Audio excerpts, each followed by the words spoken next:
Everyone, welcome back to my channel. আজ আমি কলকাতা থেকে পুনে যাচ্ছি। আমার রাত 12:50 ফ্লাইট।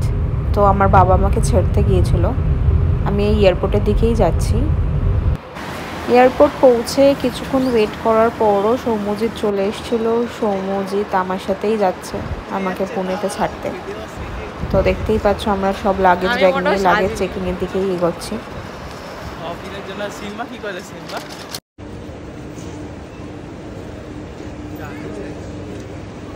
ডাস্টবিনে ফেলে দাও এখন।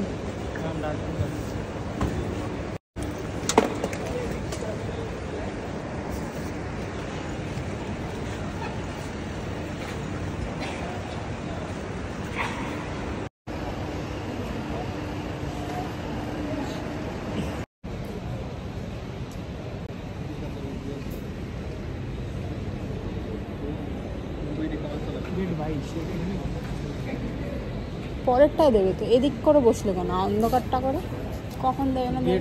হ্যাঁ, এদিকে যাওয়ার রাস্তা নেই, রাস্তা নিচে লেখা নেই।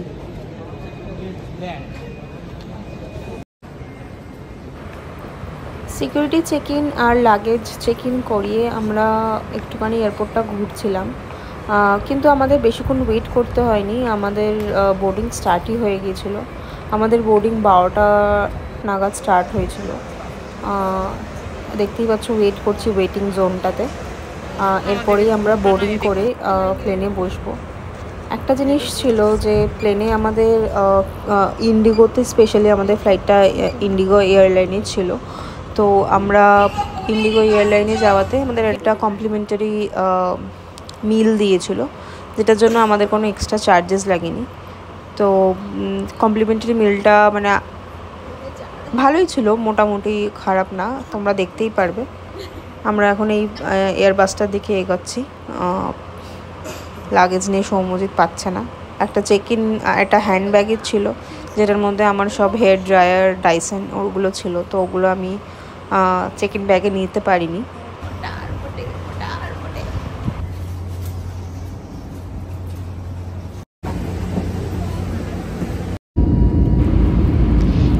এই সেই কমপ্লিমেন্টারি মিল। এতে একটা স্যান্ডউইচ ছিল, পুরোটাই একটা স্যান্ডউইচ ছিল, আমন্ড ফ্রাই ছিল, আর একটা ড্রিঙ্কস ছিল, কোনো মিক্স ফ্রুট ড্রিঙ্কস ছিল, আর একটা কুকিজ ছিল। এই আমরা পুনে পৌঁছে গেছি। পুনে পৌঁছে আমি ভীষণই মজা হচ্ছিলো, নতুন সিটি। তো আমরা এই হোপেই গিয়েছিলাম যে আমাকে পুনে থেকে যেতে হবে আর আমাকে মানে কলকাতা ছেড়ে দিতে হবে চাকরি সূত্রে। তো সৌম্যজিৎ আমাকে সেই জন্যই ছাড়তে গেছিলো। ও ঠিক করেছিল আমাকে ফ্ল্যাটে, মানে যেই ফ্ল্যাটেই আমি রেন্ট নেবো সেখানে একদম শিফট করে সব কিছু রেডি করেও ফিরে আসবে। মন খারাপ, এইদিকে নতুন সিটি ভালোই লাগছিলো। ওয়েদারটাও ওখানকার অন্যরকম, কলকাতার মতো না। কলকাতায় যেরকম হট অ্যান্ড হিউমিড, এখানে ওরকম না, ওয়েদারটাও ভালো ছিল। তো এইটা একটা এইরো মল ছিল যেটা এয়ারপোর্টের সাথে কানেক্টেড। ভোর ছিল বলে সবই মোটামুটি বন্ধ ছিল। এই আমরা আমাদের একটা হোস্টেলে ছিলাম প্রথম দিন। আমরা কোনো সেরকম ভালো হোটেল পাচ্ছিলাম না এয়ারপোর্টের সামনাসামনি।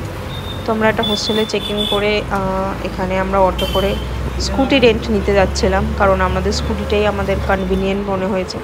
তো স্কুটি রেন্ট করতেই এই যাচ্ছি।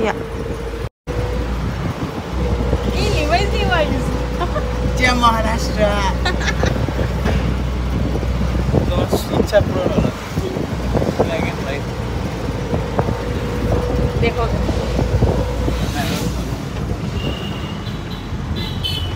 riding auto, the Maharashtrian auto. We are both wearing Levi's. This is very crowded place.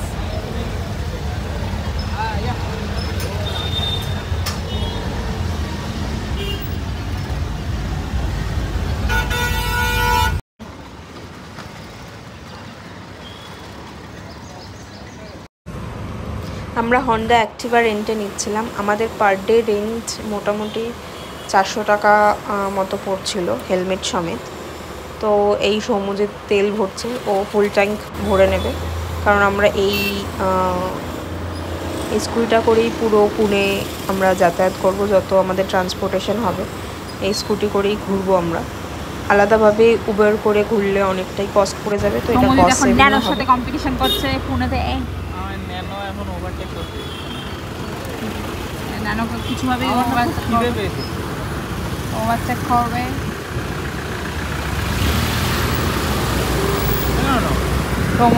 কমকে ওভারটেক করে নিল অ্যাক্টিভা হন্ডা। আমি বাড়ি যাবো এখন, আমি স্নান করে ঘুমাবো।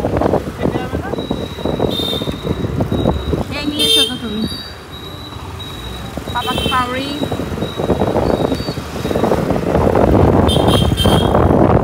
ওভারটেক করে নিয়েছে সৌম, কংগ্রাচুলেশনস।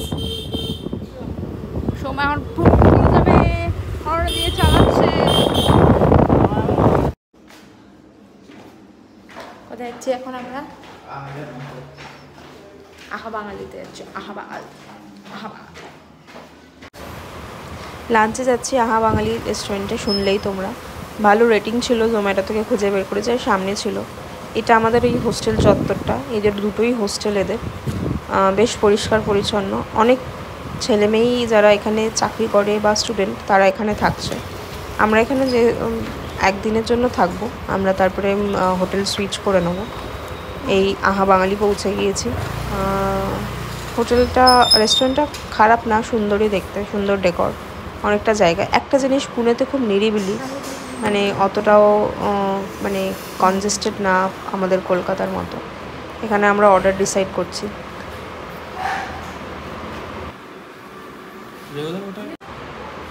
তো ফাইনালি আমরা ডাব চিংড়ি অর্ডার করেছিলাম আর চিকেন ডাক বাংলো অর্ডার করেছিলাম, এটা চিকেন ডাক বাংলো। আর সাথে অর্ডার করেছিলাম পোলাও। পোলাওয়ের সাথে ডাব চিংড়ি আর চিকেন ডাক বাংলো দুটোই বেশ যায়, তো আমরা এই দুটোই অর্ডার করেছিলাম। আমাদের তো বাঙালি খাবার দেখলেই আমাদের লোভ এসে যায়, তো আমরা মানে আমরা নিজেদেরকে রেজিস্ট করতে পারিনি এত সুন্দর সুন্দর খাবার। আর নো ডাউট খাবারের কোয়ালিটি কোয়ান্টিটি খুবই ভালো ছিল, আমরা খুব এনজয় করেছিলাম।